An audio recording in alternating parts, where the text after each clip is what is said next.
నమస్తే, నేను మీ journalist Vasant. Greater Hyderabad ఇది దేశంలోనే నంబర్ 1 గా మారబోతుందా అంటే అవుననే చెప్తుంది రాష్ట్ర ప్రభుత్వం. ఎందుకు అంటే వార్డుల పునర్విభజన ప్రక్రియ ఏదైతుందో తెలంగాణ ప్రభుత్వం దీనికి సంబంధించి ఆమోద ముద్ర వేసేసింది, గ్రీన్ సిగ్నల్ ఇచ్చి. ప్రస్తుతం ఉన్న 150 వార్డులు ఏవైతున్నాయో వీటన్నిటిని దాదాపుగా 300 వార్డులకు పెంచాలని చెప్పేసి పెంచుతూ కూడా పరిపాలన పట్టణాభివృద్ధి సంస్థ ఇవన్నీ కూడా ఈ రెండు శాఖలు కూడా ఆమోద ముద్ర వేసాయి. దీంతో పాటు గురువారం గెజిట్ నోటిఫికేషన్ కూడా విడుదల చేసింది. అయితే నగర శివార్లలో దాదాపుగా 20 మున్సిపాలిటీ అలాగే మరొక 7 మున్సిపల్ కార్పొరేషన్లు హెచ్ఎంసీలు విలీనం చేయడానికి ప్రభుత్వ రంగం సిద్ధం చేసింది. దీనికి సంబంధించిన గ్రీన్ సిగ్నల్ ఇచ్చేసింది, గెజిట్ నోటిఫికేషన్ కూడా విడుదల చేసింది అనమాట. అయితే ఇక్కడ ఈ నిర్ణయంతో ఏం జరుగుతుందంటే ఔటర్ రింగ్ రోడ్ ఏదైతుందో ఔటర్ రింగ్ రోడ్ వరకు కూడా జిహెచ్ఎంసీ విస్తరించబోతుంది. రాబోయే 2026-27 ఏదైతే పాపులేషన్ కౌంటింగ్ ఉందో, జనాభా లెక్కలు ఏదైతున్నాయో 2026-27కి సంబంధించి జనాభా లెక్కలు జరగబోతున్నాయి. దీన్ని బేస్ చేసుకొని ముఖ్యంగా దీన్ని దృష్టిలో ఉంచుకొని ఏడాది డిసెంబర్లో 31 నాటికి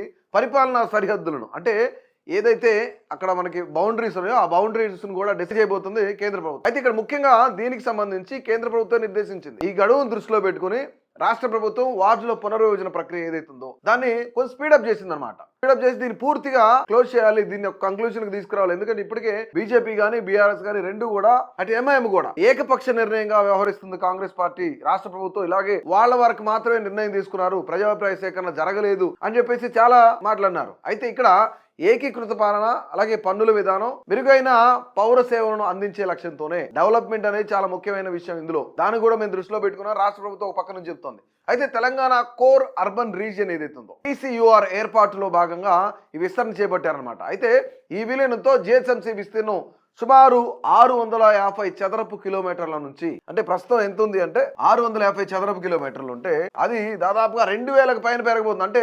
2050 చదరపు కిలోమీటర్లు పెరగబోతుంది. అంటే దాదాపు 3 రెట్లు ఇంకా ఎక్కువ పెరగబోతుంది జిహెచ్ఎంసీ పరిధి. ఇదే కాకుండా దాదాపుగా 1,34,00,000 మంది జిహెచ్ఎంసీ పరిధిలోకి వస్తారు. దీంతో కౌంట్ చేసుకుంటే కనుక దేశంలోనే ఎక్కడా లేని విధంగా గ్రేటర్ హైదరాబాద్ మున్సిపల్ కార్పొరేషన్ గా నంబర్ 1 గా అవతరించబోతుంది. అంటే 1,34,00,000 మంది జనాభా, 650 చదరపు కిలోమీటర్ల నుంచి 2,050 చదరపు కిలోమీటర్లు, 300 వార్డులు. అంటే ఏ విధంగా మారబోతుందో ఒక్కసారి ఊహకు అందదనమాట. ముంబై లాంటి సిటీస్ కన్నా మించిపోబోతుంది. అయితే ఇక్కడ ముఖ్యంగా ఏంటంటే అభ్యంతరాలు కానీ లేదంటే న్యాయపరమైన చెక్కులు కానీ అనేకమైన వచ్చే అవకాశాలు కూడా ఉన్నాయి. ఎందుకంటే డిసెంబర్ 9న ప్రభుత్వం 300 వార్డులతో ముసాయిదా నోటిఫికేషన్ విడుదల చేసింది. అయితే ప్రజల నుంచి అభ్యంతరాలు సూచనలు కూడా ఇవ్వాలి.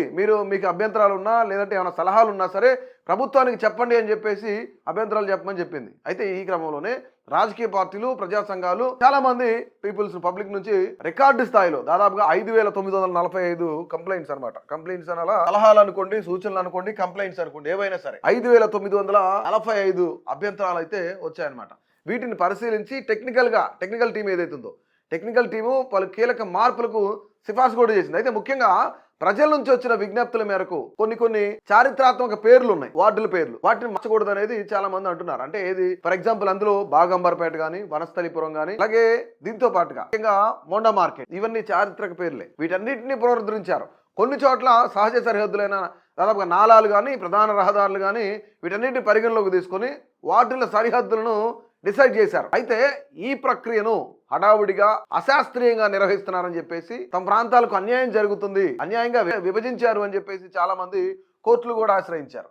అయితే ఈ పిటిషన్లు ముఖ్యంగా ఈ పిటిషన్లకు సంబంధించి విచారించిన ఉన్నత న్యాయస్థానం ఏం చేసింది, రాజ్యాంగంలోని ఇక్కడ ఆర్టికల్ 243 జడ్జి ప్రకారం ఎన్నికల ప్రక్రియ ప్రారంభం అయ్యాక న్యాయస్థానాల జోక్యం పరిమితంగా ఉంటుందని స్పష్టం చేసింది. ఎందుకంటే మేము ఎక్కువగా ఇన్వాల్వ్ అవ్వడానికి లేదు, న్యాయస్థానాలకి కొన్ని లిమిట్స్ ఉంటాయి, అంతవరకే మేము చేయగలుగుతాం, అంతవరకే మేము అక్కడ ఉండగలుగుతాం, లేదంటే వాటిలో జోక్యం చేసుకోగలుగుతాం అని చెప్తుంది కోర్టులు కూడా. అయితే పునర్విభజన ప్రక్రియ పైన స్టే ఇచ్చేందుకు నిరాకరించడంతో ప్రభుత్వానికి న్యాయపరమైన అడ్డంకులు క్లియర్ అయినట్టు తెలుస్తుంది. ఎందుకంటే కోర్టు మేము పరిమితంగానే ఉండాలి, కొన్ని జోక్యం చేసుకోలేము, సో అదంతా కూడా ఎలక్షన్ కమిషన్ కానీ రాష్ట్ర ప్రభుత్వం కానీ వాళ్లే చూసుకుంటారన్నట్లుగా వ్యవహరించింది కోర్టు ఇక్కడ.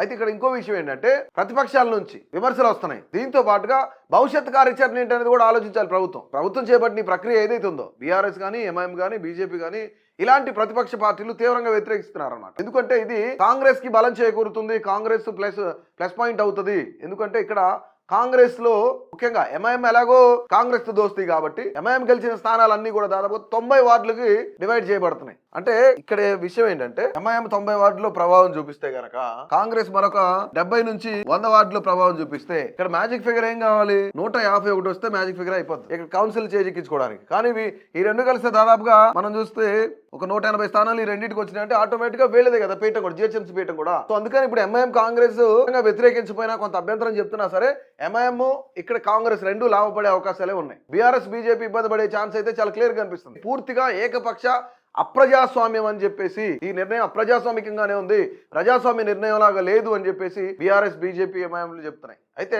రాజకీయ లబ్ధి కోసమే తమకు పట్టున్న ప్రాంతాలను విడగొట్టారని చెప్పేసి కూడా మాట్లాడుతూ ఉన్నారు. అయితే ఇక్కడ అనేకమైన ఆరోపణలు చేస్తూ ఉన్నారు. తాజాగా గెజిట్ నోటిఫికేషన్ తో వార్డుల సరిహద్దులు ఏవైతున్నాయో వాటన్నిటి కూడా అవన్నీ కూడా ఖరారయ్యాయి. తదుపరి దశలో రాష్ట్ర ఎన్నికల సంఘం కొత్తగా ఏర్పడిన 300 వార్డులకు ఓటర్ల జాబితాను కేటాయించే ప్రక్రియ కూడా ప్రారంభిస్తుంది. అయితే పరిపాలనా సౌలభ్యం కోసం ప్రస్తుతం ఉన్న 6 జోన్లను 12 జోన్లు చేశారు. పరిపాలనా సౌలభ్యం కోసం అని చెప్తున్నారు, డెవలప్మెంట్ కోసం అని చెప్తున్నారు. 6 జోన్లను 12కి పెంచారు దీన్ని. అయితే ఇక్కడ గతంలో 30 సర్కిల్ ఉండేవి, ఆ 30ని డబల్ చేశారు. మళ్ళీ ఇక్కడ 60 సర్కిల్స్ అవుతున్నాయి ఇక్కడ. అంటే ఆల్మోస్ట్ ఇది డిసైడ్ అయిందా అవ్వలేదా అనేది వేరే విషయం. ప్రస్తుతానికి ఇదే యోచనలో ఉంది రాష్ట్ర ప్రభుత్వం. అలాగే ఎన్నికల సంఘం కూడా ఇలాగే ఆలోచిస్తా ఉంది. ఎందుకంటే 6ను 12కి పెంచాలని, 30ని 60కి పెంచాలని చెప్పేసి మాట్లాడుతున్నారు. అయితే ముఖ్యంగా ఇక్కడ 2026 ఫిబ్రవరిలో ప్రస్తుత పాలక మండలి పదవి కాలం ముగిసిపోతుంది. దీని తర్వాత వెంటనే ముగియడంతోనే రాబోయే జిహెచ్ఎంసీ ఎన్నికలకి ఇది కీలకం కాబోతుంది. ఈ 300 వార్డులు ఏవైతున్నాయో ఈ 300 వార్డులకు కూడా ఎన్నికలు జరుగుతున్నాయి. ఇందులో ఎవరైతే 151 స్థానాలు గెలుచుకుంటారో ఆ పార్టీదే పీఠం జిహెచ్ఎంసీ పీఠం. సో దానికోసమే ఇటు బీఆర్ఎస్ మాట్లాడుతుంది, బీజేపీ మాట్లాడుతుంది, ఎంఐఎం మాట్లాడుతుంది. ప్రధానంగా